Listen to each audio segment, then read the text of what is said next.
ya el gobierno nacional anunció que va a haber algunas medidas que serán dadas a conocer este martes para detener un poco la escalada, cómo va trepando el valor del dólar en relación al dólar oficial. Para hablar sobre este tema, vamos a dialogar para que nos ilustre un poco más con el economista Martín Kalos. Martín, buenas noches. Germán Giachero te saluda desde Canal 20 Noticias. ¿Cómo estás?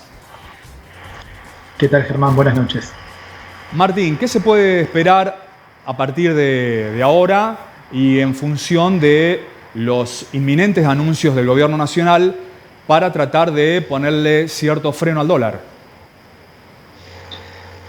A ver, para entender qué está pasando con el dólar hay que entender que jugamos dos partidos distintos. Uno en el corto plazo, uno en el mediano, que es al que el gobierno de alguna manera está apostando para calmar el dólar.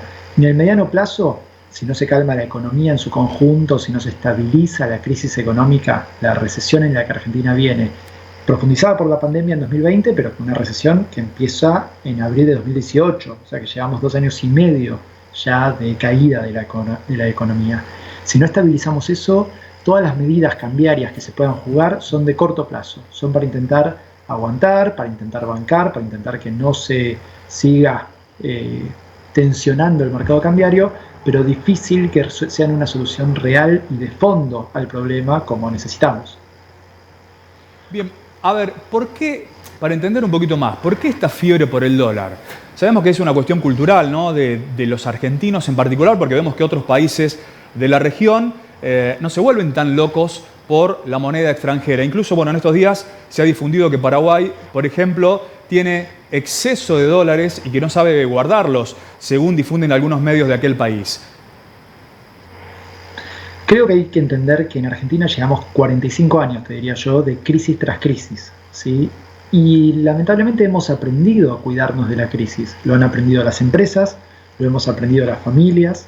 Entonces, decirle ahora a un argentino o una argentina que no ahorre en dólares cuando en medio de las crisis continuas que tenemos es lo que de alguna manera aprendimos que nos salva un poco el ahorro, la caja que podamos tener en las empresas, lo que sea, y es muy difícil. Al revés, acá hay que entender que lo que tenemos que lograr es que no haga falta cubrirse, que no haga falta cubrirse del riesgo de estar en una crisis continua.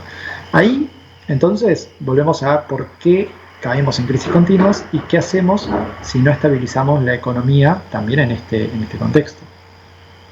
¿Qué crees que puede hacer el gobierno nacional para tratar de poner paños fríos en esta situación caliente?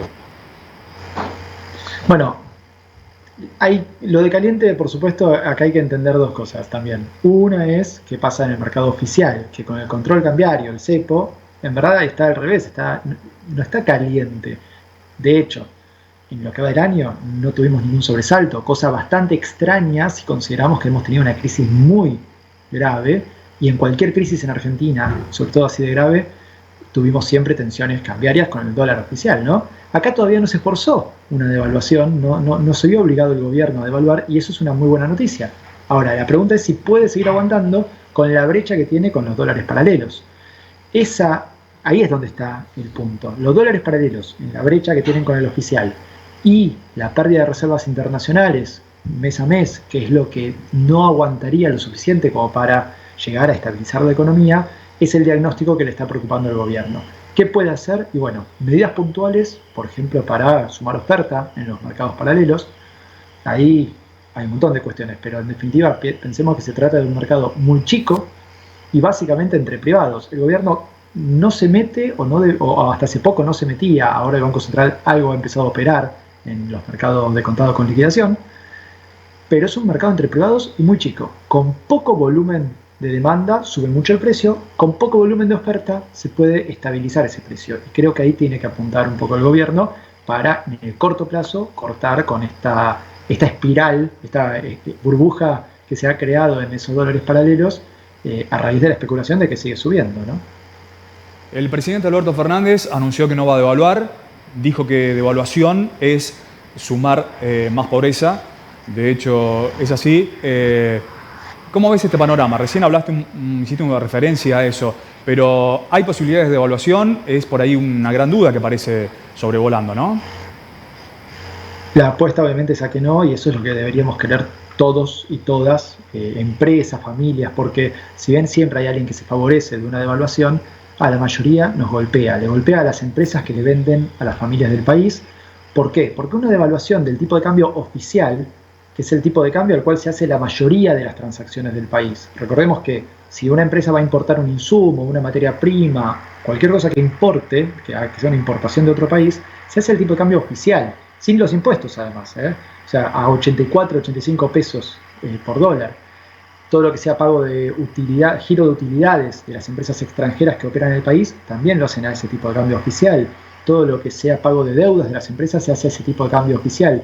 Entonces, si subís ese tipo de cambio oficial, si devaluás, lo que generás es un aumento en los costos de las empresas mucho mayor que lo que puede ser el impacto directo de un aumento del dólar blue o del dólar de contado con liquidación, que en la estructura de costos de las empresas entran muy poco.